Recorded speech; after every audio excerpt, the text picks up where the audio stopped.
So let's take a look at fixing the contrast of this image with levels.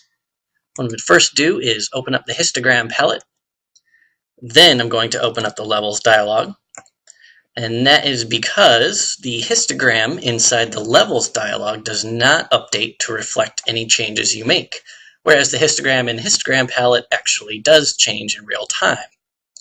So by looking at these histograms, I can tell that I have a serious contrast issue. I have no blacks and absolutely no whites. So what I'm going to do is set a new black point. Now the thing to remember is that this histogram is essentially just a chart that shows the range of shades of gray from 0, which is solid black, to 255, which is solid white. So right now, this black slider, which represents 0, I'm just going to move, and I'm going to press and hold Alt, that's Option on a Mac, which will bring up a threshold view. And as I move it to the right, I can see where my shadows are going to start to clip. So I'm going to back off just a little bit, and you can see that I've basically moved the black point till just about where my darkest tones in this image used to start.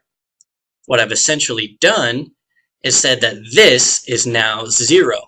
So if you look at the histogram, you can see that Photoshop has stretched this tone all the way, or all these tones, all the way till the left side here, which is the black side.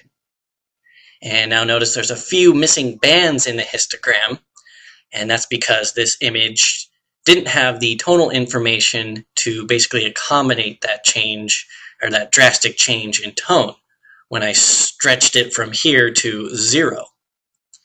But we want to do the same thing with white. I'm going to press and hold Alt, move my white slider all the way till I can see some clipping, and I'm going to back this off just a hair because I don't want any clipping in the whites at all. Once again, since I've set this new white point, you can see in the histogram palette up here that I've stretched all these values, or these tones now, all the way over here to the white side. So now I have a full tonal range where I actually have blacks and whites. So I'll click OK. I'm going to hit this refresh button on my histogram, and this is the new histogram. Notice again the missing bars, because as I said, this particular image just didn't have enough tonal information. And you could, if you zoom in a little bit, or a lot actually, you can actually see some posterization beginning to happen, which occurs when you've exhausted the tonal information in your image. Basically, your gradients become shot, and all those missing tones right here, when you stretched your histogram into the white and black, is basically filled in by these. You get these hard edges right here. Now this isn't going to be that noticeable at a smaller print size, but it's still a major issue. But for the purpose of just this example, you can see what actually happens in the levels dialog when you set a new black point and a new white point.